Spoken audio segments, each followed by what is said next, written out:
जब पूरा हिंदुस्तान मुगलों के सामने झुक रहा था, जब एक के बाद एक राज्य उनकी ताकत के आगे हार मान रहे थे,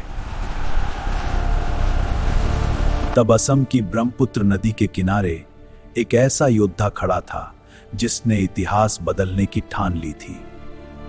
उसका नाम था लाचित बोरफुकन, एक ऐसा सेनापति जो तलवार से पहले दिमाग से लड़ता था।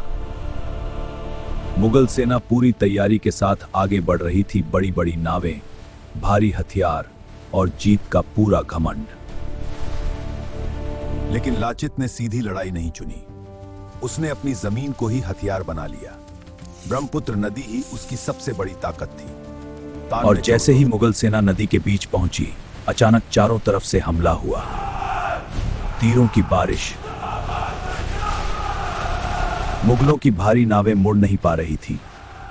उनकी ताकत अब उनकी सबसे बड़ी कमजोरी बन चुकी थी।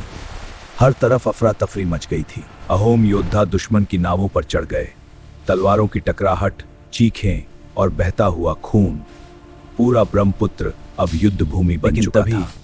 एक खतरनाक पल आया।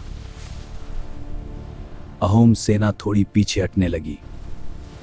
डर उनके दिल में घर करने लगा। बोरफुकन, जो इस युद्ध का नेतृत्व कर रहा था, वो उस समय गंभीर रूप से बीमार था। उसका शरीर जवाब दे रहा था। लेकिन जब उसने अपनी सेना को पीछे हटते देखा, वो गुस्से में उठ खड़ा हुआ। उसकी आंखों में आग जल रही थी। जो अपने देश के लिए नहीं लड़ सकता, वो अच्छी नहीं था।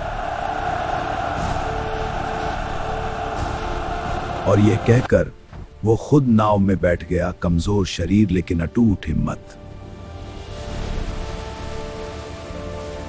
अपने सेनापति को इस हालत में देखकर सैनिकों के अंदर का डर खत्म हो गया और उसकी जगह आ गया जुनून।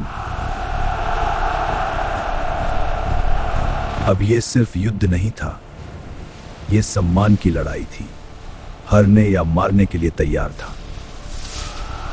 मुगलों की पंक्तियां टूटने लगी, उनकी रणनीति बिखर गई और धीरे धीरे वो भागने लगे। ब्रह्मपुत्र की लहरों ने गवाही दी। आज एक छोटे राज्य ने एक विशाल साम्राज्य को हरा दिया था। लेकिन इस महान जीत की एक कीमत भी थी। लाचित का शरीर अब इस लड़ाई को और सहन नहीं कर पा रहा था। कुछ समय बाद वह महान योद्धा इस दुनिया को छोड़ गया, लेकिन वो हार कर नहीं, जीत कर गया था। लाचित बोरफुकन ने हमें सिखाया कि जीत ताकत से नहीं, हिम्मत और रणनीति से होती है, और अपने देश के लिए जीना ही सबसे बड़ा धर्म है।